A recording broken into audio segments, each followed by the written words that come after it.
10 people share their favorite insult. What's the best insult you've ever heard?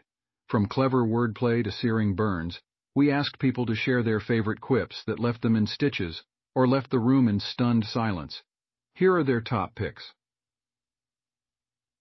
1. The subtle art of puns. One time, my friend and I were arguing over a movie and I just couldn't make my point stick.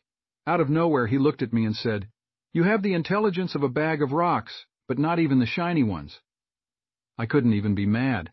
It was so quick and so funny that I just laughed and accepted defeat. James, 27-2, The Literary Slam. My English professor had a knack for using literature to insult people. During a heated class discussion, a student made a wild claim and the professor responded, "That's as accurate as a Shakespearean horoscope." The whole class erupted. It was intellectual and savage. Lila, 21-3, The Backhanded Compliment. A colleague at work once told me you have the rare talent of making any problem worse just by talking about it. It was so backhanded that I almost thanked him before realizing he was throwing shade. It was brutal, but honestly, I had to respect the creativity. Marcus, 34-4, The Family Roast. My uncle is a master of roasting. At a family dinner, I was boasting about a small promotion I got at work, and he chimed in, They finally found someone who could get the coffee order right." Everyone laughed, including me, because it was just the perfect level of playful shade. Kara, 29-5, The Perfect Comeback. A friend of mine was being heckled at a comedy show, and he finally shot back, "If brains were gasoline, you wouldn't have enough to power a mosquito's moped." The whole audience erupted in applause, and the heckler shut up immediately. It was the ultimate mic drop. David, 31-6, The Master of Metaphors. I used to work with this guy who was a metaphor machine. One day, someone was being incredibly obnoxious, and he said, "You're like a cloud of mosquitoes at a picnic. Annoying, relentless, and no one wants you here."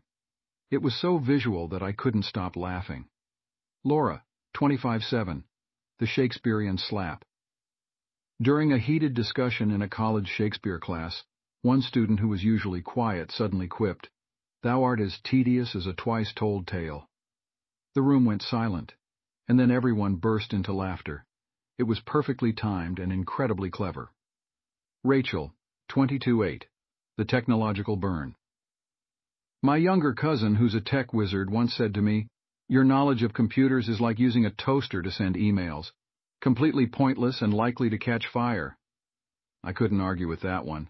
I'm pretty bad with technology. Ethan, 28-9, The Dry Wit. A friend of mine has the driest sense of humor. Once, during a group chat, someone asked him a question and he replied, "I'd agree with you, but then we'd both be wrong." It was so deadpan and delivered with such casual precision that we all lost it. Sarah, 26-10, The Classic Zinger.